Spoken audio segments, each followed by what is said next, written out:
हम रीट जुरिस्डिक्शन के बारे में डिस्कस कर रहे हैं।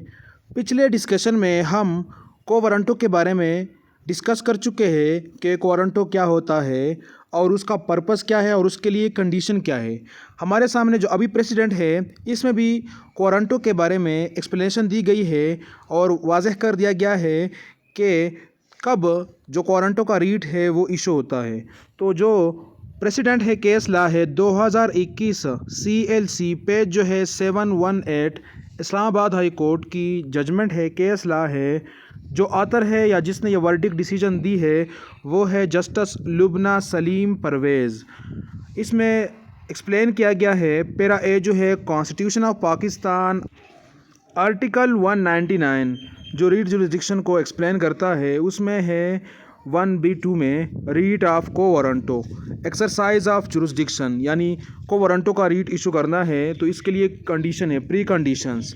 High court has been vested with jurisdiction to issue writ of quo warranto.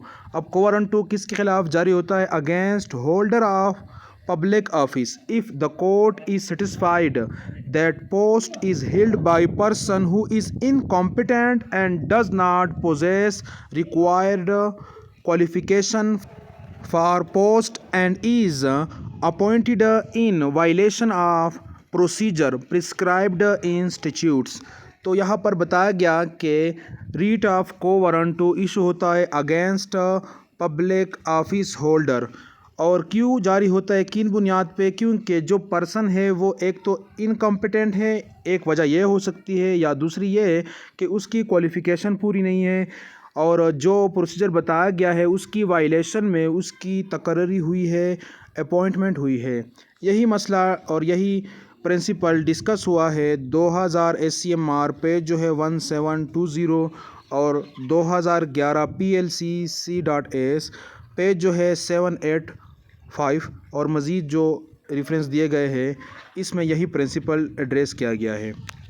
Para B में डिस्कस किया गया है जो आर्टिकल 199 है और उसमें जो मज़ीद रीट ऑफ सरसराई है एंड को वारंटो, इसमें ज़रा सा डिफरेंस है।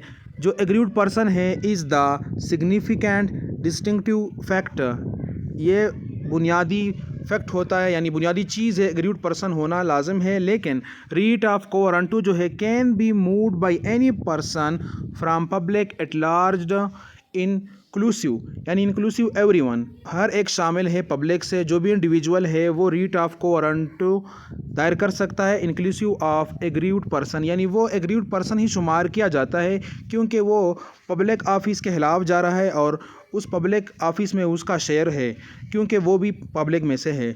But only an aggrieved person is competent to seek declaration in सरसराई, यानी जो रीट ऑफ सरसराई है वो सिर्फ एग्रीव्ड पर्सन ही दायर कर सकता है। और जो को वारंटो है उसमें पब्लिक से कोई भी पर्सन है, कोई भी इंडिविजुअल है वो दायर कर सकता है रीट ऑफ को वारंटो क्योंकि वो ऑलरेडी एग्रीव्ड पर्सन ही तस्वर किया जाता है। और यही प्रिंसिपल इन केसेस लॉ में डिस्कस किया गया है।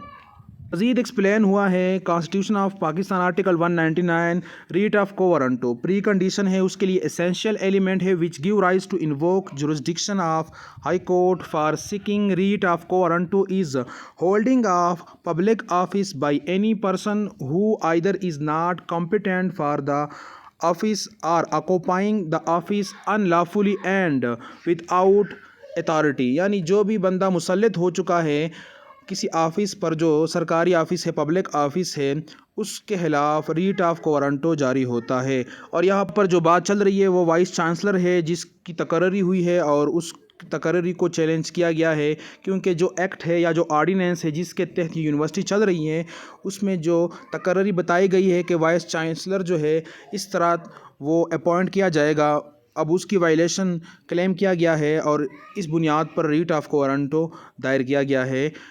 अब यहाँ पर हमें मालूम हो गया कि रीट ऑफ को वारंटो कब जारी होता है और उसके लिए एसेंशियल एलिमेंट क्या है।